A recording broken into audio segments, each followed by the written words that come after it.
2 বছর প্রবাস জীবন কাটানোর পর উনি ছুটিতে আসবেন। আসার আগে আমার শাশুড়ি আমায় জিজ্ঞেস করলো আমার কি লাগবে বলার জন্য। উসমান বলেছে।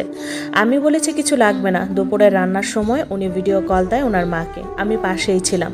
তখন উনি জোরে জোরে বলতে লাগলেন, মা কারো কিছু লাগলে বলতে বলো, আমার আবার সব প্যাকিং করতে হবে, পরে বললে আর সময় পাবো না কিনে এনে প্যাকিং করার। আমি মজা করে বললাম, আপনি সুস্থ মতো আমার কাছে ফিরে আসলেই হবে, আর কিছুই লাগবে না। উনি আর আমার শাশুড়ি থম খেয়ে গেলেন এমন কথা শুনে। আমি এটা বলেই রুমে দৌড়ে চলে আসি। 2 দিন পর উনি আসবেন। আমি ওনার রুম নিজে হাতে পরিষ্কার করে বিছানা চাদর বদলিয়ে গুছিয়ে দিয়ে আসি। ওনার ছোট ভাই এয়ারপোর্টে গেলেন ওনাকে আনতে। আমি সুন্দর করে সেজেগুজে অপেক্ষায় আছি উনি আসার। আমার স্বামী তো অপেক্ষা তো করবই। উনি ঘরে ঢুকলেন। ওনাকে দেখে আমার বুকটা কেঁপে উঠল। 2 বছর আগের উনি আর আজকের ওনার মধ্যে অনেক তফাৎ। অনেক বদলে গেছেন, মোটা হয়ে গেছেন, আরও বেশি সুন্দর হয়ে গেছেন। উনি এসে ওনার মাকে জড়িয়ে ধরেন। আমি সালাম দিই ওনাকে, উনি সালাম নেন। তারপর উনি ওনার রুমে ফ্রেশ হতে গেলেন। মা টেবিলে খাবার দেন। তখন বিকেল হয়ে গেছে। উনি ফ্রেশ হয়ে এসে হালকা কয়টা ভাত খান। তারপর উনি ওনার রুমের দরজা বন্ধ করে ঘুমিয়ে গেলেন। আমার দিকে একটু ফিরেও তাকালেন না। আমার চোখের পানি উপচে পড়ে, কেন জানি না। আমিও রুমে এসে সব সাজগোজ ধুয়ে ফেলি। তারপর সবচেয়ে পুরনো জামাটা পরি। ওনার দিকে আর ফিরেও তাকাবো না। আমার কলিজাটা ফেটে যাচ্ছে। আমার এখানে একটুও থাকতে ইচ্ছে করতেছে না। একটু বাপের বাড়িতে গেলে শান্তি পেতাম। সন্ধ্যার দিকে ওনার নানার বাড়ির মেহমান আসবে, তাই নাস্তা বানাতে রান্নাঘরে গেলাম। নুডলস, সেমাই, ফিরনি, হালিম রান্না করি, আর আসলে ফলমূল কেটে দিব। সব রেডি করতে করতে মাগরিব হয়ে পড়ে। ওনারা চলে আসেন। ওনারা আসার সাথে সাথে আমি ওনাদের সামনে গেলাম না। রান্নাঘর থেকে সব নাস্তা রেডি করে দিচ্ছি, মা নিয়ে যাচ্ছেন। ওনাদের সাথে সম্পর্কটা আমার এতটাও ভালো হয়নি, দূরত্ব তো আছেই।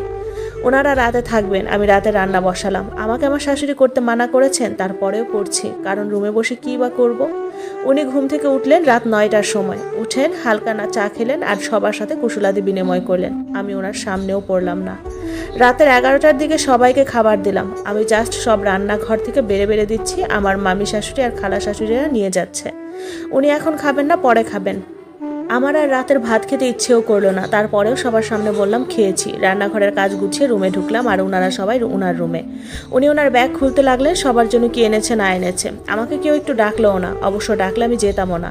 মনকে বুঝ দিলাম উনি তোমার কেউ না, কিসের আশা করছে ওনার থেকে, যে আজ 2 বছরে একটা কথাও বলেনি তোমার সাথে, কোনো বইয়ের অধিকারও দেয়নি, শুধুমাত্র দয়া করে রেখেছে। গতকাল রাতে ওনার আসার আনন্দে সারা রাত ঘুম হয়নি। বিছানায় গায়ে এলিয়ে দিতে কাঁদতে কাঁদতে ঘুম চলে আসে আমার। আলহামদুলিল্লাহ, একটি শান্তির ঘুম হয়। সকালে উঠে ঘর ঝাড়ু দিয়ে রাতের বাসি খাবারের প্লেটগুলো ধুয়ে ফেলি। তারপর সবার জন্য নাস্তা রেডি করি। সবাই একে একে ঘুম থেকে উঠে আর নাস্তা করে বসে গল্পগুজব করছে। আমি দুপুরের রান্নার প্রস্তুতি নেই। সকালে আমার শাশুড়িকে বললাম, মা উনি এসেছেন, এখন সব মেহমান আসবে, আমার খুব আনইজি লাগছে, আমি কি কয়টা দিন আমার বাবার বাড়িতে থেকে আসবো? মা বলল, আচ্ছা উসমান উঠুক, আমি বলবো, অনুমতি দিলে তুমি যেও। উনি উঠলেন ঘুম থেকে দুপুর 2টা বাজে। উঠে আর নাস্তা খেলেন না, সবার সাথে ভাত খেয়ে ফেললেন। সবার ভাত টাত খাওয়া শেষে সবাই বিশ্রাম নিতে গেল।